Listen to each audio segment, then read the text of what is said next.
Hey guys, welcome to another commentary done by Firexfred. That is me, I am Firexfred.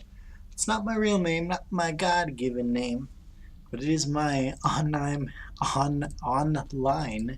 name, my StarCraft 2 name. So up here in the top, as our yellow Zerg, we do have vVvRigid. And down here in the right, as our purple Protoss, we have the one, the only LiquidTLO, fan favorite, crowd favorite, um, maker of strategies extraordinaire. I wish I could come up with other names for him, but I am not that creative, in fact. We do see a little bit of chat going down there between the two, talking about MLG. MLG, the new season is coming up, and it's going to be so cool. LiquidTLO is going to LiquidTLO try to take all of them. He is definitely probably going to go to all of those MLG events. They did announce the prize pools, and I believe it's going to be something like $5,000 for every first place, and then a $50,000 grand prize for the national championships, which they do at the end of the year. MLG does sort of a points-based system where the more you attend and the more you do well, you get more points, and that seeds you higher and higher. And in the tournaments that follow, I believe, and then in the national championship, you are seeded according to the points which you have. And that is how that works. So MLG, it's going to be awesome. Check it out. We do see the spawning pool and the gas going down before this hatchery, which is very actually weird on this map, especially because it is actually really easy to get your expansion. I'm not quite sure why vVvRigid planned to do this build. Maybe he's planning for something special. But usually you would just go ahead and do that 15 normal, 15 hatchery on this map, especially, yeah, I mean, I'm not sure why he didn't do that, but we'll see if he has something in store. LiquidTLO, talking about Team Liquid. Love talking about that team. So good.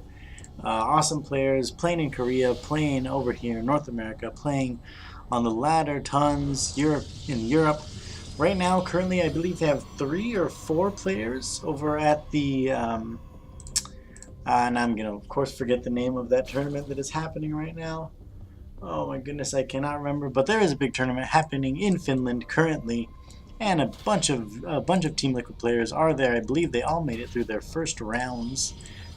Spoiler warning, I guess. I mean, not a huge spoiler, because these guys are just so good. Actually, we pretty much know they're going to make it through. And a Twilight Council is coming down. As no gateways are actually coming down. Let's see how many gateways he's going to put up. That might be indicative of what he's going to do. And only one more gateway, so probably not Blink Stalkers. Either super fast High Templar or Dark Templar is even more likely. And vVvRigid being very proactive, poking at the front here and moving in with this Overlord, which TLO does spot at this point, and he's going to try and take it out, but all he has that shoots up is actually one single sentry, and that Overlord is actually going to come in, and he's probably going to see, he does see the 2 gateways at least. He sees the saturation, he sees the double assimilator, and wow, he actually sees the Dark Shrine right as LiquidTLO puts it. Oh, wow, is there a hole there? No, there actually isn't a hole there. Moving out with that one Zealot, going to be able to take out those Zerglings before they do too much damage to this gateway. Those shields will regenerate. We do see a Maynard right now coming in from vVvRigid. vVv, of course, vVv Gaming is a team. Spinecrawler going down for vVvRigid. And the Evolution Chamber, because he did in fact see that Dark Templar, that Dark Shrine, meaning Dark Templars would be coming. So I'm not sure if TLO thinks that he didn't see the Dark Shrine, because he's not actually canceling at this point, as TLO has been known to, at some points, cancel buildings when they get scouted. I would have expected him to actually cancel, but now we do see a couple of Zealots, a single sentry, and a probe going out to put down expansion. I actually like this, just pushing out. That Zergling did see this push, so of course our Zerg buddy is going to have to make some units. Otherwise he would probably just be droning up like a crazy man. But of course he is forced to make 8 Zerglings, which could have been 4 drones. So even if TLO does absolutely nothing, at this point he has already done damage to the Zerg player. That's something you have to remember. And actually 14 more Zerglings popping out. So actually, let's take a look at the income tab real quick. 28 harvesters for LiquidTLO compared to the 27 of vVvRigid. So actually TLO doing a great job.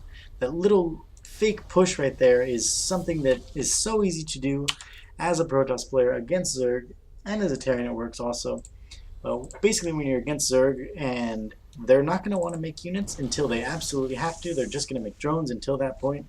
But if you push out a little bit, even if you have absolutely no intention of doing any damage, it already does damage to them. And wow, TLO warps in some Dark Templar and immediately morphs them into Archons. So Rigid over here going, oh, I got the Spore Crawler, I'm just going to LOL if you ever try to attack with Dark Templars. But little does he know that instead of Dark Templars, actually Archons have been warped in. And Archons do unreasonable amount of damage. 35 versus biological. So they're going to be able to take out these Zerglings so quickly.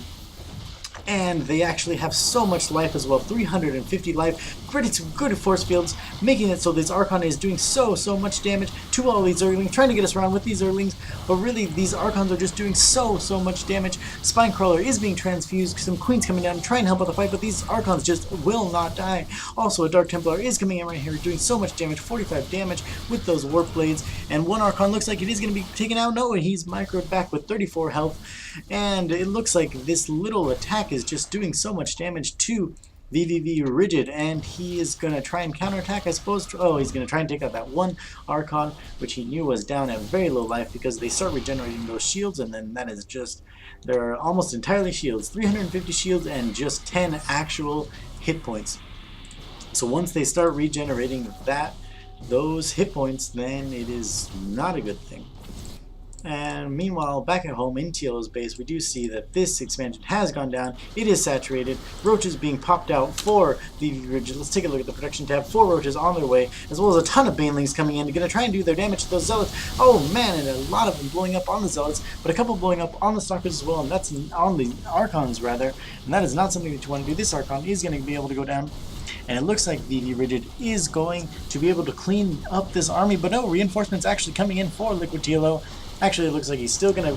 Oh man, TLO actually gets the hatchery, and that is absolutely huge at this point during the game. Especially if Rigid has not thrown down one. He might have wanted to throw down a macro hatch in his base, and now we see complete oversaturation here in the main. Another hatchery is going down at this point, but still pressure coming in from LiquidTLO. He could micro against those roaches all day long if he wants to. And I really like this coming in from LiquidTLO, because even this little amount of pressure, it is forcing Rigid to choose between, you know, he's basically being forced to make units at this point.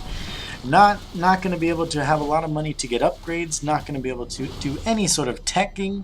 He's being forced to absolutely make units. Meanwhile, as long as TLO just doesn't get completely crushed at some point during this, he's actually just doing so much damage to the economy and to basically just doing so much indirect damage to our Zerg buddy. Back at home, a couple more gateways going down, as well as a robo facility, so let's see what he's going to want to do with that. Maybe get some Colossi out, or possibly just some Immortals, as he did force a ton of roaches.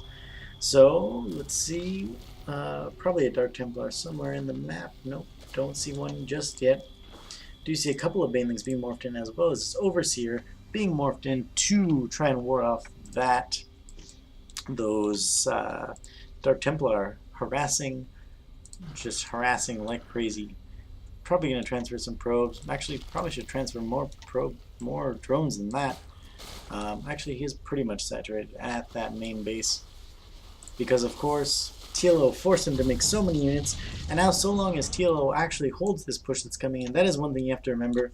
If you force your Zerg friend into a ton of units, then you got to be sure that you can actually hold off those units that are going to come and definitely attack you at some point.